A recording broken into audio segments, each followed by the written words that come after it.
চোখ জড়ানো দৃশ্য দেখতে দেখতে এগিয়ে যাচ্ছিলাম আমরা দূরে বরফ ঢাকা পাহাড়ের সারির দিকে। মনে হচ্ছিল কেউ যেন অনেক বস্তা নুন ঢেলে দিয়েছে। অপূর্ব দৃশ্য, সব বন্দি করে নিয়েছিলাম ফোনে আর মনের নীল ঘামে।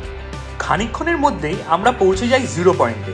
এখানে প্রচণ্ড ঠান্ডা, তাই বলার অপেক্ষা রাখে না, নিঃশ্বাস নিতেও বেশ কষ্ট হচ্ছিল। তবুও দারুণ মজা করেছি আমরা। ভেঙে যাওয়া শপথ, ভালো থেকো,